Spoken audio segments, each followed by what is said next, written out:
To the story now, Dis-Chem Pharmacies have welcomed government's decision to begin vaccinations for people over 50 or between 50 and 59 years of age. However, the retail pharmacy chain is concerned about a drop in vaccination arrivals at their locations. So there is currently an average no-show rate of 70%. So let's get the latest details on this. I'm joined now by National Clinic Manager for Dis-Chem Pharmacies, Lizeth Kruger. Lizeth, thank you so much for joining us this evening. You say idle capacity is vaccine potential that is lost forever. Can you please expound exactly what you mean by that? So maybe good evening. Maybe I must just give you feedback regarding a bit of stats so it will make it more clearer. So the first 2 to 3 weeks, well, the first 3 weeks, we vaccinated over 50,000 in our sites. The last 2.5 weeks, we vaccinated only 20,000. So we're catering for capacity, and the capacity on the scheduler on the DOH, almost like a diary that they schedule the patients, is fully booked. But we have a no-show of the last 2.5 weeks of 70%, where people just don't pitch up. So it's a real concern, because I mean, obviously you can see on the system that they didn't get the vaccine. We don't know if they maybe went to a site and the site has got a backlog on papers. Not a Dis-Chem site, definitely not.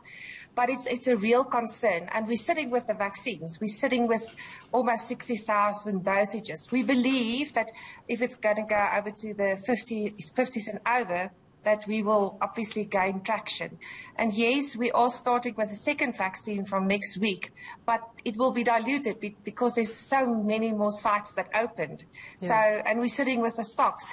We would like to get vaccines into arms. That's basically what Dis-Chem is saying. Lizeth, this is certainly a very interesting conundrum that you're finding yourself with. Whereas many vaccination sites will say we're short of vaccines, you're saying we are in vaccine supply, oversupply. We need people to receive the jabs.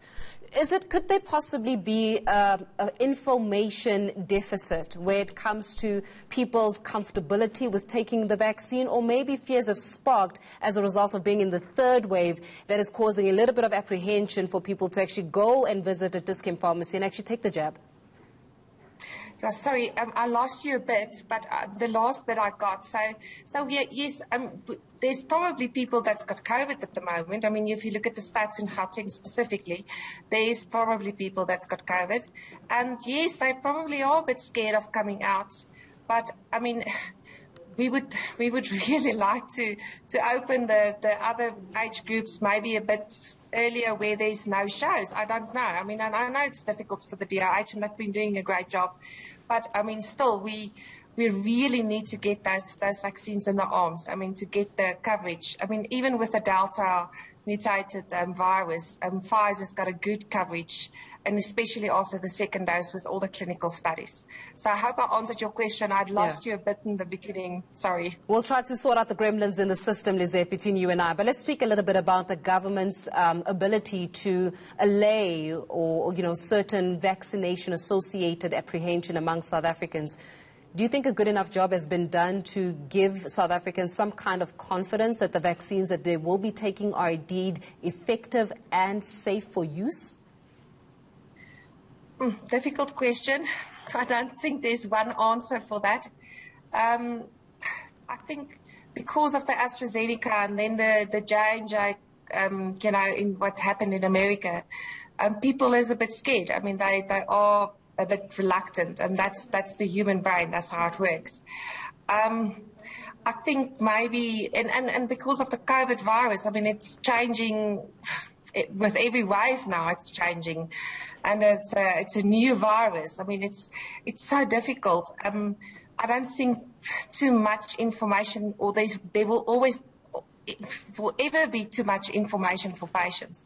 I think the main thing is that people must just please don't spread any fake news on social media. I think that's maybe the focus to say that please read reputable information and not go to social media and listen to stories in a tea party or whatever. I think that's the main focus of maybe what the government must do now, is to say that please read this and don't believe the social media and all the other stories that you hear. Yeah. I mean, the stories is absolutely frightening what they've spread, and over the anti-vacciners. I mean, it's really bad. But yeah, I don't think they will ever do enough, info to the public. So what can Dis-Chem do at this point? Well, Lizeth, because as you're saying, though people have registered on the EVDS system, you're seeing 70%. I mean, that is just absolutely mind-boggling. 70% of people are a no-show.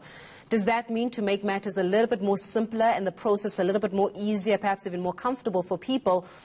Do they have to register on the EVDS system before they get onto taking the jab? Is there any other way of sort of trimming the red tape that exists so that people can indeed get the jab? The EVDS system is actually it's an easy process, the registration of the EVDS. And from a Dis-Chem perspective, and I really want to emphasize from a Dis-Chem perspective, we would actually like to see that they open up the ages quicker. I mean, maybe open up the over 50s to start vaccinating a week before the 15th. I mean, I believe that the private sector's got the capacity to assist even with a registration if somebody pitch up at the vaccine site. We do not encourage walk-ins because we don't want a mass of people and volumes rocking up at one site, because then you obviously have a problem in terms of spreading the virus. We believe in it from a Dis-Chem environment that we really try to enforce all the COVID rules and regulations, but if there's a lot of people standing in line, it unfortunately happens that social distancing is not happening. But I really think they have to open up a slightly quicker. And I know there's a lot of work behind it. It's not just opening up and everybody goes for a vaccine. I really understand the pandemic, and I really understand in terms of that you have to lock the vaccine to get the data and to control the vaccine, especially with the mutated viruses. But I do think they can make it a little bit easier and maybe give the patient also a choice where to go. I don't know. I mean, that's just my view. I mean, there's a couple of people that came to the Dis-Chem sites and they got an SMS. They're staying in Pretoria and they got an SMS to go to Sandton, and there is a site in Centurion. So, I mean, no system is bulletproof. I really do understand that as well. And again, I'm not pointing any fingers, but I do think they have to give a bit more of a choice to people to book for a vaccine if they fall within the rules of the vaccine and how it opens up. Lizeth, I hear you loud and clear, and of course this is a safe space. You can share your opinion here because you said it is coming from the side of Dis-Chem. We'll leave it there for this evening. Thank you so much.